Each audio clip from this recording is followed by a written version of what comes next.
예, 오늘의 말씀은 마가복음 5장 1절에서 20절까지 좀 길지만 함께 살펴보겠습니다.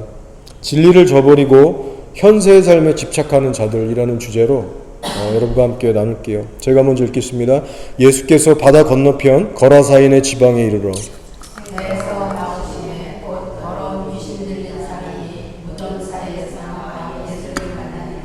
그 사람은 무덤 사이에 거처하는데 이제는 아무도 그를 쇠사슬로도 맬 수 없게 되었으니 이는 여러 번 고랑과 쇠사슬에 매었어도 쇠사슬을 끊고 고랑을 깨뜨렸으리라.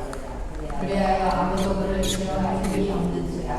밤낮 무덤 사이에서나 산에서나 늘 소리 지르며 돌로 자기의 몸을 해치고 있었더라. 그가 멀리서 예수를 보고 달려와 큰 소리로 부르짖어 이르되 지극히 높으신 하나님의 아들 예수여, 나와 당신이 무슨 상관이 있나이까? 원하건대 하나님 앞에 맹세하고 나를 괴롭히지 마옵소서 하니 우리는 예수께서 이미 그에게 이르시기를 더러운 것이나 그 사람에게서 나오라 하셨습니다. 이에 물으시되 내 이름이 무엇이냐 이르되 내 이름은 군대니 우리가 많음이니이다 하고 자기를 그 지방에서 내보내는 양식을 간구하니 마침 거기 돼지의 큰 떼가 산 곁에서 먹고 있는지라. 이에 나무가 이르되 우리를 돼지에게로 보내어 들어가게 하소서 하니 허락하신데 더러운 귀신들이 나와서 돼지에게로 들어가매 거의 2,000마리 되는 떼가 바다를 향하여 비탈로 내리다라 바다에서 몰사하거늘.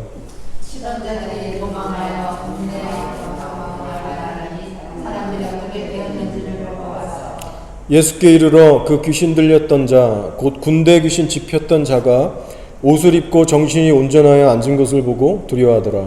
이에 귀신 들렸던 자가 당하는 것과 돼지의 일을 본 자들이 그들에게 알리매 그들이 예수께 그 지방에서 떠나시기를 간구하더라. 예수께서 그에게 오실 때에 귀신 들렸던 사람이 이를 간구하였으나 허락하지 아니하시고 그에게 이르시되 집으로 돌아가 주께서 내게 어떻게 큰 일을 행하사 너를 불쌍히 여기신 것을 내 가족에게 알리라 하시니 그가 가서 예수께서 자기에게 어떻게 그 일을 행하셨는지를 내가 볼일에 전하니 모든 사람이 놀라게 여기더라. 아멘. 예, 예수님이 실제 살아 계시듯이 이 사탄마귀도 정말 존재합니다. 예, 성경에서도 이 악한 영들의 존재에 대해서 분명히 구체적으로 얘기를 하고 있죠. 요한복음 10장 10절의 말씀이에요. 도둑이 오는 것은 도둑질하고 죽이고 멸망시키려는 것뿐이요 라고 기록합니다. 이게 무슨 말씀이냐면 간단하게 얘기해서 사탄이 우리 사람들, 영혼들을 어떻게 끔찍하게 죽이고 멸망시키는가 잘 설명하고 있는 구절입니다. 여러분 아시죠? 사탄 안에는요 선한 것이 하나도 없습니다. 1%도 없습니다. 영혼을 괴롭히고 속이고 끝내는 지옥으로 끌고 가는 것이 사탄이 원하는 전부예요. 그 유일한 목적으로 지금도 이를 갈면서 우리들을 지금 쳐다보고 있습니다. 그래서 우리가 사탄을 보고 우리의 적, 원수라고 부르고 있어요. 지금 이 자리에서도 우리가 공격받을 수 있고 여러분이 이 자리에 오기까지 차 속에서도 공격받고 오신 겁니다. 저도 사탄의 공격들을 실제로 경험하면서 삽니다. 때로는 많은 경우에 사랑하는 아내나 자녀들, 교우들, 여러분은 아니지만 어쨌든 사람들을 통해서 억울하게 만들고 막 화가 나게 만들고 낙심도 하게 만들고 근데 때로는요 가끔씩이지만 직접 영안으로 보일 때가 있습니다. 며칠 전에 제가 꿈을 꾸고 자고 있는데 꿈 내용이 너무 안 좋은 거예요. 내용은 굳이 다 설명드릴 필요 없지만 꿈속에서도 제가 느꼈어요. 이거 지금 사단이 공격하고 있구나. 영적인 꿈이었어요. 그래서 제가 꿈속에서도 예수 이름으로 막 물리치는 이런 대적하는 막 기도가 나왔어요. 그리고 나서 잠을 딱 깼는데 깨면서도 이 육적인 눈이 띄어지면서도 바로 입에서 제가 손을 올리고 이렇게 대적을 하고 있는 거예요. 근데 꿈에서 깨서 눈을 뜬 순간 공중에 뭐가 떠 있는 거예요. 앞에 악한 영이었습니다. 근데 신기하게 보통은 까만색 용들을 그 용의 영상을 제가 많이 보는데 이번에는 칼라였어요. 새벽 거의 2-3시였으니까 온통 까맸어요. 칠흑같이 까만 제 방이었는데 그 악한 영은 칼라로 보이는 거예요. 둥둥 떠다니면서 저를 노려보고 막 이러고 있는데 제가 바로 기도했죠. 뭐 이런 적이 한두 번도 아니고, 그래서 예수의 이름으로 막 대적을 하니까 얘가 이제 겁을 먹고 점점 이렇게 작아지더니 막 형상들이 변하더니 이렇게 제 주위를 이렇게 막 맴돌더니 쫙 이렇게 도망가더라고요. 기도 좀 하다가 피곤해서 바로 잤습니다. 뭐 그러려니 하고. 아무튼 여러분, 제가 말씀드리고 싶은 거는 사단은 여러분 정말 존재합니다. 사람들이 인정하든 인정하지 않든 반드시 지금 존재하고 우리들을 괴롭히고 있어요. 오늘 본문을 보셔도 이름 모를 한 남자가 나오고 있는데 정말 너무나도 불쌍하고 비참한 사람입니다. 배우자를 잘못 만나서 비참해진 것도 아니고, 뭐 사업 잘못해서 망해서 인생 망한 것도 아니고, 바로 이 악한 영, 사탄의 공격 때문에 인생이 완전히 그냥 망가져 버렸어요. 심지어는 오늘 말씀 보니까 돌로 자기 몸을 자야하게까지 했대요. 제정신이 아닌 거예요. 거처도 일반 집이 아니라 가족들하고 살 수가 없는 그런 단계까지 간 거죠. 멀쩡하게 있다가도 귀신이 확 끌고 가면 무덤가로 갔다고 성경에 기록합니다. 가족들하고도 살 수가 없어요. 가족들도 다 지치고 포기한 상태예요. 귀신들이 좋아할 만한 무덤가로 가서 혹은 산에 가서 밤낮 막 소리 지르면서 살았습니다. 하여간 성경을 보시면 귀신에 들려서 고통을 받았던 사람들의 얘기가 꽤 많이 나오는데, 제가 보니까 그 중에서도 굳이 서열을 가리자면요, 이 군대 귀신 집혔던 자, 이 군대 귀신에 사로잡혔던 자가 최악의 케이스더라고요. 오늘 본문에 나온 그 사람입니다. 이 군대 귀신에 들렸던 사람 외에 누가 또 그 손발에 막 쇠고랑을 차고 쇠사슬 차고 끊었다가 다시 체험을 당하고, 여러분 이런 사람이 성경에 나오지 않습니다. 돌봐줄 가족도 주위 없고 무덤가에 살면서 돌로 자야 하고, 그래서 아마 가장 고생한 케이스가 아닐까 그런 생각을 해보게 됐어요. 어쨌든 어둠의 이 사단의 영적 세계를 여러분 보면요, 귀신들의 종류가 여러분 한두 가지가 아닙니다. 참 다양하고 많아요. 우리가 그 세계를 정말 볼 수 있다면 깜짝 놀랄 정도로 많을 겁니다. 근데 이 사람의 경우에는 군대 귀신이라는 그 특별한 귀신에게 사로잡힌 사람이었어요. 예수님께서 네 이름이 뭐냐 악한 영에게 물어보실 때 군대입니다. 숫자가 많아서 군대입니다. 정확하게 얘기를 했습니다. 자, 여기서 쓰인 군대라고 하는 단어가 헬라 원어로 레기온이라고 하는데, 실제 그때 당시에 쓰였던 군사 용어예요. 로마의 그때 실제 군대를 이제 지칭할 때 쓰는 단어인데, 보통 6천에서 10,000명 단위의 군대를 이제 가리킬 때 쓰던 실제 단어입니다. 레기온. 6,000명에서 10,000명 단위의 군부대. 그러니까 여러분, 이 군대 귀신이라고 할 때는요, 이 귀신들의 숫자가 얼마나 많았겠습니까? 최소 몇천 마리는 됐던 거예요. 그 증거로 여러분, 나중에 이 군대 귀신이 예수님에게서 쫓겨나죠. 그리고 돼지떼들에게 들어가는데, 성경이 분명히 기록하는 것은 돼지떼들의 숫자가 약 2,000마리라고 했어요. 그러니까 최소한 2,000마리 이상이 있었다는 거예요, 이 귀신이. 얼마나 여러분 징그럽습니까? 이 한 남자 속에 한두 마리가 아니고 최소 2,000, 3,000, 5,000, 10,000까지, 10,000마리까지 될 수 있는 그 귀신이 득실득실 됐던 거예요. 그러니까 이 사람의 인생은 그냥 망가질 수밖에 없는 겁니다. 제일 힘들었던 그런 고생한 사람 맞아요.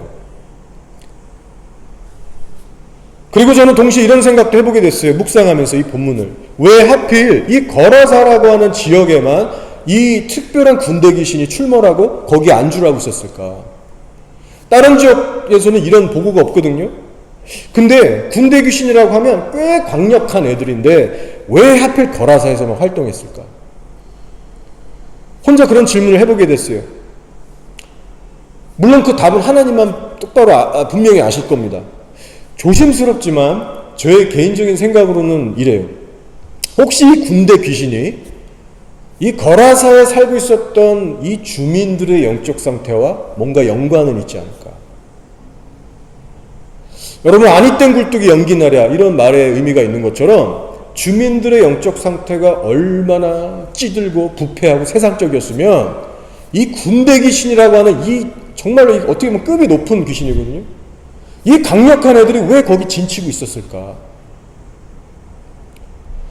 아마 그 어느 이웃 동네보다도 만몬이 가득하고 쾌락을 추구하고 정말 탐심을 추구하고 정말 그런 찌들고 찌든 곳이 아니었을까, 거라사가.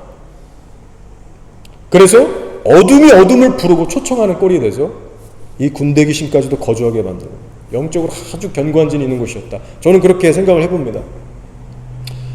자, 결국 이 거라사 동네 주민들이 예수님께 어떤 식으로 대했습니까? 여러분 스토리를 다 아시죠? 마을 사람 모두가 의기투합해서요, 예수님을 마을에서 몰아냅니다. 정중하게 간절하게 부탁하면서 제발 좀 나가달라고 그렇게 했어요. 어둠이 빛을 몰아낸 겁니다, 여러분. 저는요, 이 마을 주민들의 이 처사를 보면서 한편으로 너무 가엾고 정말 불쌍하다는 마음이 들면서 한편으로 너무 답답하고, 어떻게 이렇게 영적으로 무지할 수 있을까? 어떻게 이런 결정을 할 수 있을까? 예, 그 마음들이 이제 교차하더라고요. 여러분, 예수님을 의지적으로 거부하고 쫓아내면요, 그때부터는 정말 답이 안 나오는 겁니다. 정말 비참해진다는 걸 우리가 알아야 돼요. 예수님을 마음을 다해서 이 사람들이 결의해서 쫓아내면요, 그때부터는 사탄의 완전한 밥이 되기 시작하는 거예요. 사단이 기를 쓰고 더 공격하는 겁니다. 그래서 예수님의 방문 이전보다도 더 심각한 상태로 이 마을은 들어갔을 거예요. 자, 여러분, 이 부분을 좀 더 생각해 보기 원합니다. 여러분, 예수님께서 쫓아내신 그 군대 귀신이 돼지떼로 들어갔죠? 근데 여러분, 귀신들이 어떻게 했어요? 군대 귀신이? 거기서 얌전히 있고 뭐 돼지떼라고 이렇게 잘 지낸 게 아니고 쏜살같이 바다, 그 호수라고도 얘기하는데 그 바다 속으로 막 다 들어가게 해서 순식간에 다 죽게 했어요. 몰살을 시켰습니다. 자, 그럼 질문이에요. 그 군대 귀신들이 그 돼지들을 죽인 후에 어디로 갔을까요? 여러분, 귀신들은 물가에서 이렇게 있는 거 싫어합니다. 성경에도 나오지만 물가에 있는 거 싫어해요. 살아있는 사람이나 동물이나 이런 어떤 생명체에 이제 거주하려는 습성이 있습니다. 어디로 갔을까요? 돼지들 죽인 후에 그 죽은 돼지들 시체들 물 둥둥 떠 있는데 거기 있었을까요? 귀신들이? 절대 그럴 리가 없다는 거죠. 그러면 뭐 다른 지역으로 이사 갔을까요? 그것도 아닙니다. 제가 볼 때는 자기들이 군림하고 다스렸던 그 거라사 지역에 그대로 남아서 그 마을 사람들을 더 심하게 괴롭혔을 겁니다. 자, 제가 무슨 근거로 이렇게 말씀드리냐면요, 오늘 말씀을 보시면 군대 귀신이 예수님께 간청을 하는 내용이 나옵니다. 첫째 10절에 나오죠. 뭐라고 하냐면 자기를 그 지방 거라사에서 내보내지 마시기를 간구했다라고 했어요. 귀신이 부탁한 거예요, 군대 귀신이. 근데 예수님이요, 그 부탁을 들어주셨어요. 다만 저 사람에게서는 나오고 저기 보이는 돼지떼에는 들어가도 된다. 여러분, 뭐냐면 이게 대상만 바뀐 거지 지역은 안 바뀐 겁니다. 그렇기 때문에 돼지떼를 몰살시킨 후에 군대 귀신이 어디 갔겠습니까? 게다가 군대 귀신이 지금 잘 알고 있어요. 이 마을 주민들이 지금 예수를 어떻게 대하고 있는지 귀신같이 정말 알고 있습니다. 온 마을 사람들이 의기투합해서 예수님을 몰아내고 있구나, 반기지 않고 있구나, 마귀가 이 사실을 잘 압니다. 그래서 군대 귀신이 이 쫓겨나는 와중에도 속으로 내심 얼마나 기뻐했을지, 얼마나 흉측한 미소를 짓고 있었을지. 여러분, 이런 상황에서 군대 귀신이 알아서 그 거라사 지역을 떠나줬을까요? 순순히? 여러분, 예수님이 떠난 그 직후부터 그 동네는 끝이에요. 전멸이에요, 전멸. 귀신의 밥, 놀이터가 되는 겁니다. 그래서 그들은 성경이 뭐 그 후의 내용을 자세히 얘기하고 있지는 않지만 충분히 성경적으로 짐작해 볼 수 있어요. 예수님을 거부하고 몰아낸 그 대가를 톡톡히 어떤 식으로든 치르며 살았을 겁니다. 자, 좀 더 성경을 살펴볼게요. 이 부분에 대해서. 귀신이 또 예수님께 뭘 부탁했느냐? 누가복음에 이 동일한 본문을 다루고 있는데요, 좀 더 다른 내용이 삽입되어 있습니다. 누가복음 8장 31절을 보시면 이렇게 얘기하고 있어요. 귀신이 예수님께 이렇게 부탁을 또 했습니다. 무적행으로 들어가라지 마시기를 간구하더니. 다른 지역으로 날 보내지 마세요. 이 정도가 아니고 무적행. 이제 이거는 이제 제2의 불목과는 다르지만 어쨌든 그 지하 감옥이죠. 일종의 지옥인데 무적행으로 나를 지금 보내지 말라고 예수님께 간청을 구체적으로 하는 모습이에요. 떨면서 간청했어요. 근데 예수님은요, 이 또한 허락하셨다는 겁니다. 무적행에 안 보내셨어요, 그날. 자, 그래서 정리하면 이런 겁니다. 예수님의 권위 아래 그 이름 모를 한 남자에게서는 귀신이 어쩔 수 없이 나와줬지만 그 대신 누가 새로운 타겟이 됐는가? 바로 그 거라사 주민들이라는 거예요. 새로운 괴롭힘의 대상이 됐다는 거예요. 그렇기 때문에 어떤 식으로든 영적으로 피폐하고 어두움, 저주에 더 묶여버리는 그런 마을이 됐을 겁니다. 여러분, 설사 이 추측이, 저희 추측이 틀렸다 그래도 그들의 영적 상태는 계속해서 어두워졌을까요? 왜냐하면 예수님을 부인하고 거절했기 때문에. 여러분, 우리가 늘 잊지 말아야 될 심각한 현실이 이렇습니다. 우리가 예수님께 속해서 그분의 보호하심을 정말 계속 받아나가지 않으면 선택의 여지가 없어요. 영적 먹이사슬의 법칙에 의해서 사탄의 먹잇감이 되고 맙니다. 우리도 마찬가지예요. 교회 건물이 우리를 지켜주지 못해요. 그리고 그렇게 예수님의 동행과 보호하심을 떠나서 육신적으로 살다 보면은, 계속 그렇게 살다 보면은, 그리고 정신 차려 보다 보면 하나님으로부터 지옥의 심판을 받게 되는 겁니다. 죽고 정신 차려 보니까 심판 앞에서 끔찍한 그 처벌을 받는 거예요. 얼마나 비참하고 불쌍한 인생이 되는지 모릅니다. 그러니 여러분, 우리 무엇보다도 여러분, 우리가 지금 열심을 내서 전도해야 됩니다.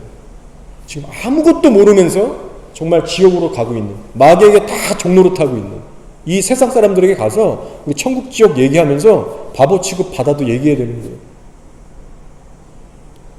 건져내야죠. 여러분, 전도를 멈추지 마시기 바랍니다. 마귀가 이 전도를 얼마나 방해하고 싫어하는지 제가 이제 또 아내하고 또 목요일마다 시내 나가서 하고 있거든요. 너무 감사하고 행복해요. 근데 그만큼 치열한 공격이 있습니다. 툭 하면 아내하고 이렇게 다투게 하려고 하는, 막 말도 안 되는 짜증이 막 올라오고, 그래서 이게 사단이 하는 거 아는데도 쉽게 그게 잘 안 될 때가 많아요. 얼마나 힘든 일들이 많았는지 요새. 동시에 여러분, 저 여러분처럼 이렇게 교회 와서 예수님이 믿어지고 성경 말씀이 막 이해가 되고 또 그 말씀대로 살아가려고 하는 이런 모습이 여러분 얼마나 큰 은혜이고 기적인지 모릅니다. 우리가 이렇게 하나님을 거부하지 않고 있다는 거, 갈수록 하나님이 두려워지고 믿어진다는 거, 어떻게든 그쪽으로 나가려고 한다는 거, 여러분 이게 진짜 큰 기적이고 은혜예요. 따라서 저 여러분의 남은 인생을 꼭 예수님만을 위해서 사는 그런 복된 자들이 되길 정말 소원합니다. 저는 이 거라사 주민들의 행보를 보면서 요한복음 3장 18절 19절의 말씀이 진짜 이들에게 임한 것이겠구나, 그 생각을 해보게 됐어요. 한번 들어보세요. 요한복음 3장 18, 19절. 자, 이렇게 말씀하셨죠. 예수님이 그를 믿는 자는 심판을 받지 아니하는 것이요 믿지 아니하는 자는 하나님의 독생자 이름을 믿지 아니함으로 벌써 심판을 받은 것이니라. 그 정죄는 이것이니 곧 빛이 세상에 왔을 때 사람들이 자기 행위가 악함으로 빛보다 어둠을 더 사랑한 것이니라. 성경의 말씀이에요. 근데 이것이 꼭 거라사 주민들의 상황과 꼭 들어맞는 것 같아요. 빛 대신 예수님께서 어둠이 짙게 깔린 거라사 지역으로 친히 찾아와 주셨죠. 더군다나 동네 사람들 모두가 너무나 잘 알고 있는 그 문제 한 사람, 군대 귀신 그 사람을 예수님께서 자유케 하셨어요. 어둠을 파하시고 빛을 비춰주셨어요. 선을 행해 주셨습니다. 그리고 이 사건을 다룬 누가복음 8장에 이런 기록이 있어요. 귀신 들렸던 자가 어떻게 구원받았는지를 그 직접 본 자들이 있었어요. 몇 명 따로. 그 자들이 나머지 그 주민들에게 가서 이름해 거라사인의 땅 근방 모든 백성이 크게 두려워요. 그러니까 이거를 그 거라사 지역의 사람들이 다 알게 된 거예요. 뭐라고 하냐면 두려워하기까지 했다고 했어요. 예수님의 능력과 신성에 대해서 직접 보고 느꼈다는 겁니다. 소문으로만 듣던 이 예수가 하나님의 아들이라고 하는데 진짜인가 보다. 직접 와서 보니까 뭔가 범접할 수 없는 신성도 느껴지고 뭔가 막 권위가 느껴지는 거예요. 감탄도 되면서 두려움이 막 생겼다고 성경이 얘기합니다. 자, 그런데 여러분, 여기서 충격적인 반전이 일어나는 거예요. 예수님의 신성과 능력을 목격했으면, 그분의 능력 앞에서 떨어봤으면 어떻게 해야 마땅합니까? 당장 회개하고 영접하고 섬겨야죠. 그러나 이들은 그분을 거부합니다. 하나님이 아니면 절대 불가능한 축기 사역을 받는데도 그들의 결론은 당신이 우리 마을에서 제발 나가주십시오. 간청을 했다고 나와요. 제발로 굴러들어온 복을 걷어차고 저주를 불러들인 격이 되는 겁니다. 얼마나 어리석은 선택입니까?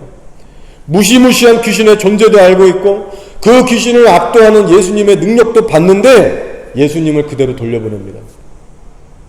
영의 세계를 봐버렸는데도 돌려보냅니다. 여러분, 우리로서는 도저히 이해가 납득이 안 되는 상황입니다.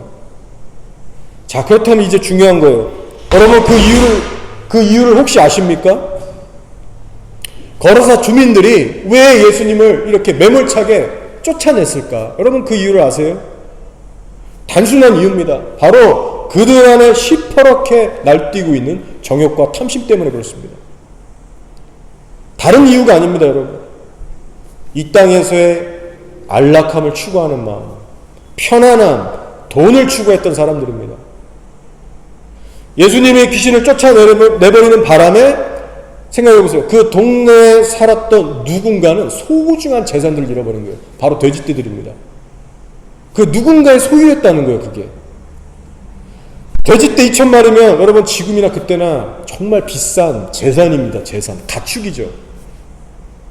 한 마리 얼마 하는지 제가 자세히 모르겠지만 지금도 꽤 비싸다고 들었습니다. 그러니까 먹고 사는 일에 실제적인 피해가 임한 거예요, 그 마을에. 그러니까 그 몰살된 돼지떼들을 보면서 많은 주민들이 이런 생각들을 했던 것 같아요. 아, 저 피해액이 지금 얼마나 될까? 아, 저거 한두 푼이 아닐 텐데, 타격이 클 텐데, 앞으로 어떻게 해야 되나? 저거 누가 변상해 주나? 제 축사대가 저 사람 가난한데 제가 저걸 우리한테 물어줄 리도 없고. 여러분, 귀신이 이렇게 나가고 사람이 회복되는 마치 영화 같은 일이 벌어졌는데도 불구하고 그들의 머릿속은 빠르게 돌아갔다는 거예요. 지극히 현실적인 생각. 지금 이 상황이 나한테 금전적으로 얼마나 피해가 되는 상황이지? 요거 따지고 있었던 겁니다.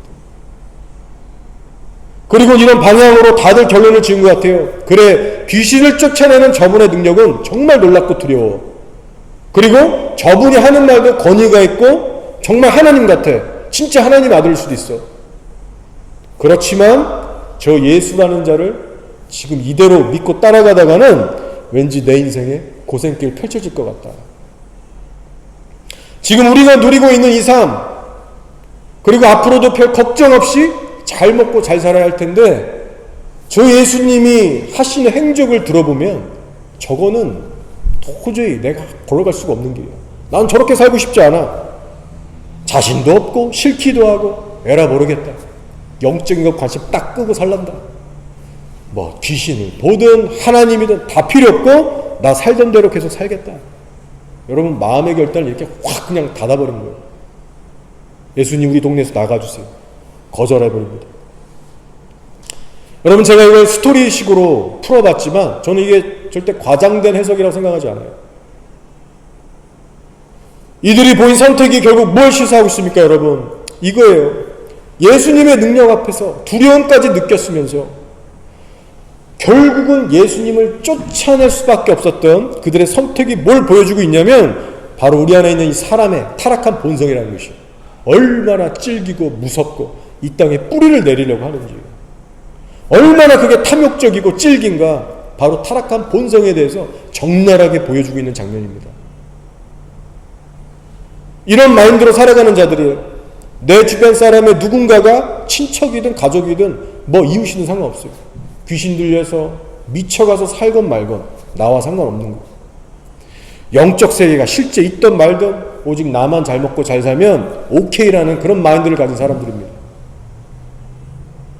설사 귀신의 존재를 눈앞에서 직접 봤어도 돈이라는 이 현실의 문제 앞에 딱 쓰면 금세 잊고 거기에 매여버리는 거예요. 두려움도 사라져요. 귀신 앞에서 떨어본 거, 예수님 앞에서 떨어봤던 거, 그 느낌은 한순간일 뿐입니다.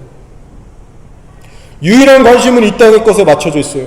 내가 얼마나 이 땅에서 잘 먹고 잘 살 수 있나? 안정되게 계속 어떻게 하면 살아갈 수 있을까? 이게 그들에게 가장 중요하고 심각한 이슈입니다.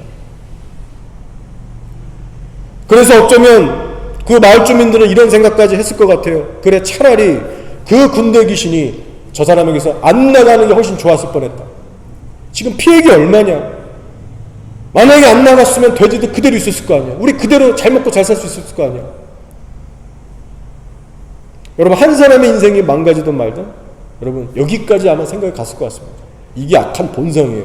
우리 안에도 똑같은 게 있습니다. 여러분. 결론적으로 여러분 이런 마인드를 철저하게 회개하지 않고 십자가에서 깨트리지 않으면 여러분 절대로 천국에 들어갈 수 없습니다. 저 여러분도 조심해야 돼요. 지금 사실 남의 걱정할 때가 아닙니다. 왜냐하면 우리 안에도 이 다스려야 될, 날마다 십자가 앞에 깨뜨려야 될 이 타락한 본성을 갖고 살고 있기 때문이에요. 쉽지 않으시죠? 우리도 언제 어떻게 변해서 예수님을 이들처럼 멀리하고 거부할지 모릅니다. 우리 인생에서 조금씩 주님의 영토를 이렇게 몰아내면서 나중에는 완전히 몰아낼 수 있다니까요. 그게 바로 라오디게아의 모습이잖아요. 저 여러분도 사단의 존재, 하나님의 존재 다 믿고 압니다. 양쪽 세계에 대해서 왔다 갔다 하면서 다 분명한 체험들이 있으시잖아요. 그러나 영의 세계 따위는 하나님이고 사단이고 뭐고 전혀 안중에 없이, 전혀 인식하지 못한 채 우리 멋대로 살아갈 때들이 있습니다. 언제 그렇습니까? 바로 우리 안에 있는 육이 원하는 대로 거기에 완전히 사로잡혀서 눈이 멀어버리게 되면 그때부터 사단이고 하나님이고 안 들어오는 거예요. 오로지 이 땅에서 내가 원하는 것, 내 욕심, 내 기준, 이 땅에 그 무언가에 집착하면서 무섭게 살아가기 시작합니다. 두려움 사라져요. 지옥에 대한 두려움 사라지는 거예요. 아무리 교회를 다니는 성도라 할지라도, 심지어 성령의 전인 거듭난 성도라 할지라도 타락한 본성에 지기 시작하고 사로잡혀 살아가기 시작하면 전부 다 그렇게 될 수밖에 없습니다. 그래서 오늘날 교회 안에 이런 사람들이 실제 있죠. 예수님을 주로 진짜 믿는데요. 천국 지옥 다 믿어요. 교회도 옵니다. 근데 어느 순간부터 주일에 비즈니스 하기 바빠서, 여기 그런 분들 많으시죠? 교회에 안 오는 거예요. 예배 안 드리는 거예요, 주일날. 왜냐? 주말 장사가 돈을 더블, 트리플로 벌어주기 때문에. 그 돈 놓치기 싫어서 거기서 그냥 일하는 거예요. 수익이 너무 짭짤합니다. 절대 쉽게 포기를 못 합니다. 이게 뭐예요? 믿음이 있다라고 하지만 예수님보다 돈이 좋은 겁니다. 믿음이 있으면 행동으로 좀 보여줘야 되잖아요.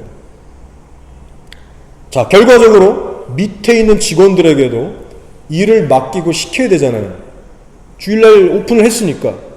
그러면 그 밑에 예수님을 믿지 않는 직원들한테, 야, 주일에는 교회 가는 거야. 회개하지 않으면 지옥 가. 예수님 같이 믿자. 우리 같이 교회 가서 예배 드리자. 말씀 듣자. 감히 이렇게 뻔뻔히 얘기할 수가 없는 거예요. 전도할 수 있겠습니까? 감히 그렇게 얘기할 수 있겠습니까? 지도 안 나가는데. 한마디로 예수를 따르는 대가 지불을 안 하면서 입으로만 주여주하는 자들입니다. 과연 천국에 갈 수 있을지. 자, 예수님께서 누가 진짜 성도인가, 누가 천국 갈 수 있는가, 이렇게 분명히 말씀하셨습니다. 자기의 생명을 사랑하는 자는 잃어버릴 것이요, 이 세상에서 자기의 생명을 미워하는 자는 영생하도록 보존하리라. 여러분이 이 말씀 앞에 스스로 한번 점검해 보시기 바랍니다. 솔직하게. 여기서 자기의 생명을 사랑한다는 말은요, 자기 중심적으로 산다는 말입니다. 반대로 이 세상에서 살아갈 때 자기의 생명을 미워하는 사람은 예수 그리스도 중심적으로 살아가는 진짜 성도를 말해요. 그럼 여러분은 과연 어느 쪽에 해당하십니까? 자기 중심적인 삶을 살고 계십니까? 아니면 예수님 중심적인 삶을 살고 계십니까? 신앙의 핵심은 이겁니다. 누구를 실제 주인으로 모시고 사느냐의 문제예요. 실제 내가 지금 누구를 주인으로 모시고 살고 있는가? 입술의 고백만으로는 절대 안 되는 거예요. 그래서 저는 이 거라사 동네 주민들의 반응을 보면서 또 누가 떠올랐냐면 빌라도와 헤롯이 떠올랐습니다. 빌라도와 헤롯. 보니까요, 반응이 너무 똑같은 거예요. 어떻게 이렇게 패키지로 가는지. 모든 사람들의 반응이요, 시대와 문화, 인종을 떠나서 똑같아요. 하는 생각들이 다 똑같아요. 빌라도가 예수님을 대면해 보니까 보통 사람이 아니구나 직감했습니다. 아, 이 예수는 유대인의 왕이다. 인정해서 예수님 그 십자가에 이제 내어줄 때 종이패 썼습니다. 유대인의 왕. 옆에 사람들이 그렇게 하지 말라, 자칭왕이라 이렇게 바꿔달라고 해도 아니요, 내가 쓸 것을 썼다. 유대인의 왕, 니네 왕이다. 그걸 인정한 거예요. 빌라도가 하나님의 아들이라는 거예요. 빌라도는 예수님의 신성한 위엄과 권위를 느끼면서 두려워했어요. 망설였어요. 여러분 아시죠? 아, 이분 왠지 진짜 하나님의 아들 같은데, 죄가 없는데 내가 봐도. 유대인들은 지금 이 예수를 죽이라고 협박하고 있고, 이거 안 들어주면 나 정말 내 위치가 너무나 무너질 것 같고, 배신자로 찍힐 것 같고, 그렇다고 예수를 넘겨주자니 후한이 두렵고 하늘이 두렵고 정말 미치겠는 겁니다. 근데 세례 요한을 대했던 헤롯도 마찬가지입니다. 거룩하고 의로운 세례 요한을 보면서 하나님의 사랑으로 인정했다고 성경이 기록하고 있어요. 그래서 요한의 입에서 나오는 말씀을 들을 때마다 좀 힘들고 부담도 됐지만 달게 들었더라. 번민하면서 괴로워했다라고 그러고요. 그리고 감히 함부로 그를 대하지 못했다라고 얘기하고 요한을 오히려 다른 사람으로부터 지켜줄 정도로 그를 위했다. 하나님의 존재를 인식한 사람입니다. 자, 그런데 보세요. 결말이 어떠한가? 결국은 헤롯도 빌라도도 이 땅의 어떤 현실적인 그 벽에 딱 부딪혔을 때 예수님을 죽음으로 넘겨주고 헤롯도 죽음으로 넘겨줬습니다. 여러분, 이유가 뭐예요? 하나님의 영광보다 사람의 영광을 추구했고, 하나님보다 자기 자신을 더 사랑했고, 하나님보다 사람들을 더 두려워했기 때문입니다. 명예, 돈, 위치, 권력, 이 현세의 삶이 주는 어떤 쾌락과 편안함, 이것을 예수님이라고 하는 진리하고 양쪽에서 저울질하고 계산하다가 결국은 예수님을 버린 거예요. 지극히 자아중심적인 현세의 삶을 미련하게 선택하고 맙니다. 거라사인들도 마찬가지고, 빌라도도 마찬가지고, 헤롯도 마찬가지고. 심각한 문제는요, 오늘날 교회에 나오고 있는 수많은 교인이라고 하는 사람들도 이런 동일한 선택과 삶을 살아가고 있다는 거예요. 겉모습은 멀쩡한 성도입니다. 이렇게 와서 교회 다 와요. 말씀도 듣고 때로 은혜도 받고 감동도 받고 심지어 지옥에 대해서 얘기 들으면 두려워하기도 합니다. 그러나 예수를 믿으면 뉴질랜드 보세요. 물리적인 핍박 옵니까? 없어요. 그러니까 몸은 그대로 오는 거예요. 빌라도처럼 헤롯처럼 꺼리낄 게 없으면, 어떤 현실에 딱 마지노선에 부딪히지 않으면 그때까지 교회에 오는 건 할 수 있는 거예요. 그러나 실제 삶의 선택들과 내용들을 보면 어때요? 예수님과의 동행이 없어요. 세상과 벗삼아서 살고 있습니다. 그래서 실상은 하나님께 버림받을 자들이고 진노의 심판을 받을 자들입니다. 교회 안에 이 일이 지금 벌어지고 있습니다. 여러분, 이게 얼마나 두렵고 심각한 이야기인지 몰라요. 우리가 그럴 수도 있고 항상 우리 자신을 돌아봐야 됩니다. 자, 오늘의 말씀으로 돌아가서 여러분, 예수님이 어떤 분이냐면요, 전지전능한 하나님이세요. 인간의 몸을 입고 왔지만 무슨 일이 있는지 다 아셨어요. 제자들 나무에서 있는 거 다 아셨고, 너는 진짜 참 이스라엘이다, 다 알고 계셨어요. 거라사 마을에 가시기 이전부터 이미 다 아셨습니다. 그 마을 사람 전체가 나를 거절할 거라는 거. 그거 다 아셨는데 여러분 가셨어요. 자, 그러면 여기서 질문이 하나 생깁니다. 그럼 아시는데 굳이 왜 가셨냐? 사서고생 왜 하셨냐? 그럴 필요 없지 않냐? 여러분, 왜 그러셨을 것 같아요? 간단합니다. 거라사 주민들을 사랑하고 불쌍히 여기셔서 가신 거예요. 듣든지 아니하든지 기회 주시려고 가신 거예요. 그리고는 그곳에서 죽기 사역을 하시면서 한 영혼을 건져내시게 됩니다. 근데 여러분, 그 과정에서 어떤 일이 벌어졌는가? 자, 꼭 이렇게 하셔야만 했을까? 라는 의문이 들 정도로 한 사건이 있죠. 잠시 짚고 넘어가겠습니다. 그 사건이 뭐냐면 군대 귀신에게 허락하셨다는 거예요. 저 돼지떼들에게 네가 들어가서 어떻게 하든 네 맘대로 해라. 저 돼지떼에 들어가도 된다. 여러분, 이 더러운 귀신의 부탁을 예수님께서 굳이 들어주셨다는 거예요.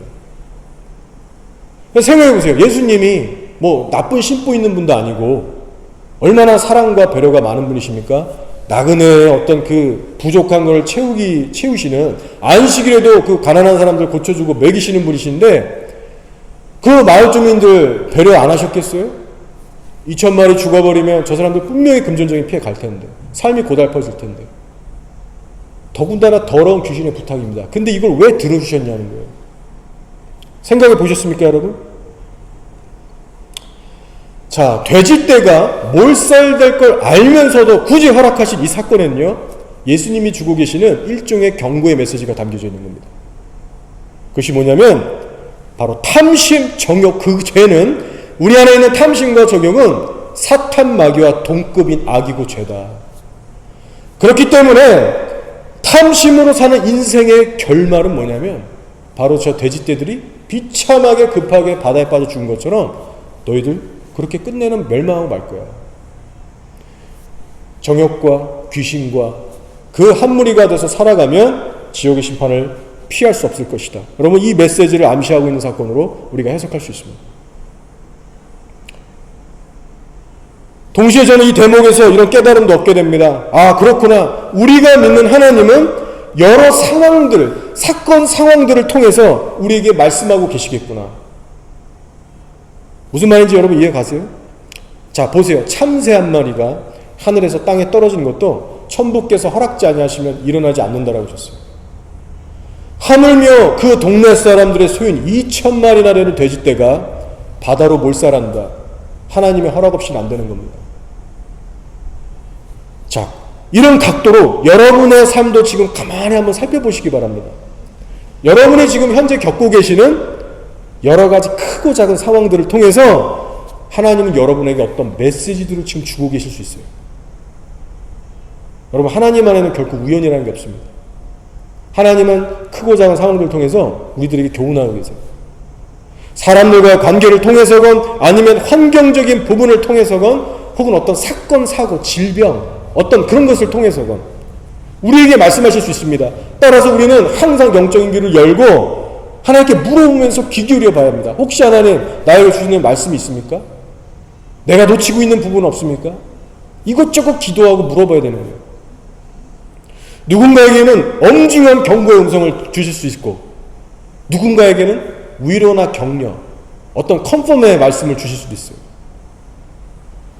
분명한 건 반드시 우리에게 말씀하시는 분이라는 겁니다. 자, 근데 특별히요, 이 중에서도 우리가 절대로 놓지 말아야 될 음성이 있습니다. 그게 어떤 음성이냐? 바로 죄를 깨닫게 하시는 음성입니다. 너 지금 잘못 가고 있어. 너 지금 그 죄 내려놓고 회개해야 돼. 돌이켜야 돼. 그러지 않으면 너 그러다 정말 큰일 난다. 심각하게 여러 번 반복해서 말씀하실 때가 있는데 여러분, 이 음성에는 여러분 절대로 모른 체 하시면 안 됩니다. 가볍게 여기시면 안 돼요. 죄가 장성한 즉 사망을 낳고 그 끝은 지옥이 될 수 있습니다. 말씀을 따라 살지 않으면요, 여러분 계속해서 듣는 대로 살지 않으면요, 성령의 임재는 우리 안에 계속해서 소멸돼 갑니다. 그럼 사단의 밥이 될 수밖에 없어요. 육신의 본성이 이끌릴 수밖에 없어요. 그러면 여러분, 이것은 영원한 우리의 영혼의 영생의 문제를 다루고 있는 영역이기 때문에 여러분 두렵고 떨림으로 민첩하게 반응해야 합니다. 상황을 통해서 지금 말씀하고 계신다니까요. 여러분, 이것을 잊지 마시기 바랍니다. 하나님께서 예나 지금이나 어떤 세대에게도 마찬가지예요.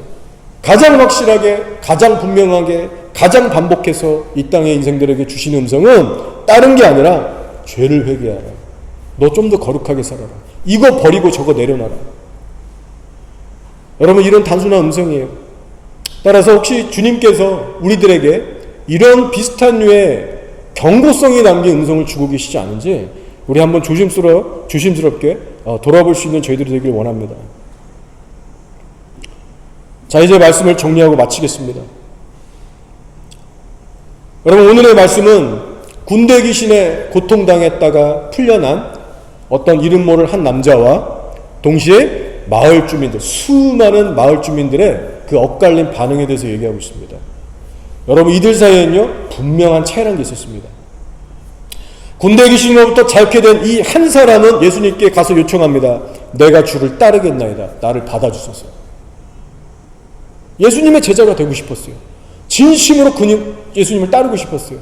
여러분, 이 반응은요, 마을 사람 전부에게서 볼 수 없는 그런 고백이었습니다.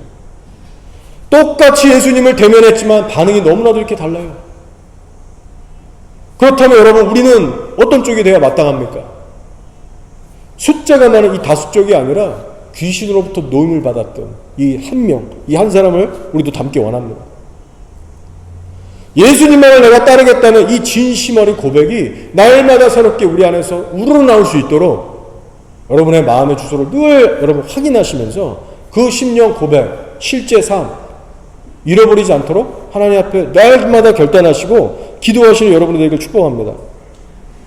자, 말씀을 보시면 이 귀신에게 노임을 받은 남자가 예수님께 쫓아가길 원했어요. 나 제자로 삼아주십시오. 근데 예수님은 아니다.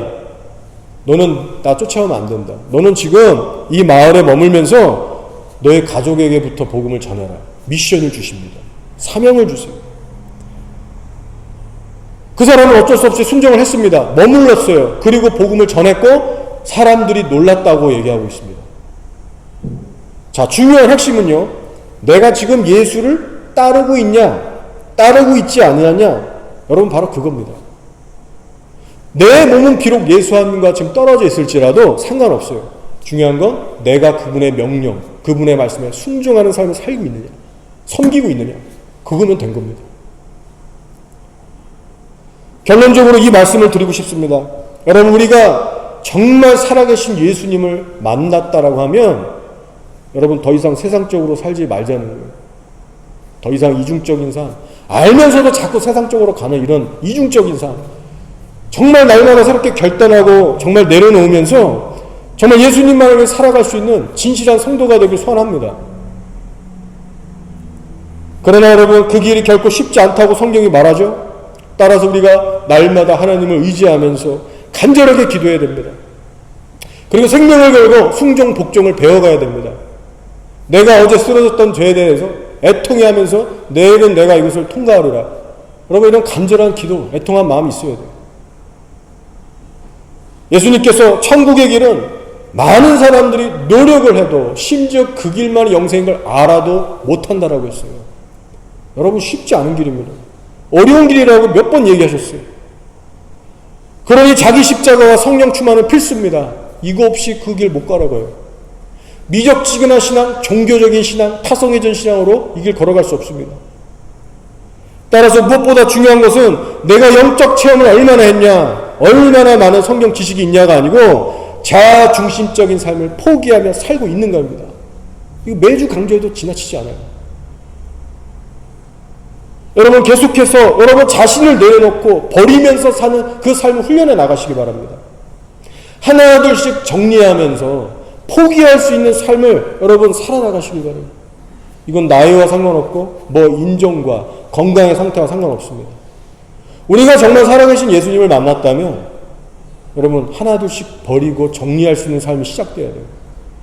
내가 10년 전, 5년 전 엊그저께 못 버렸던 거, 계속 매했던 죄, 하나둘씩 주님 앞에서 못 받고 버려지는 이 프로세스가 없으면 여러분 우리 좁은 길로 가는 거 아니에요.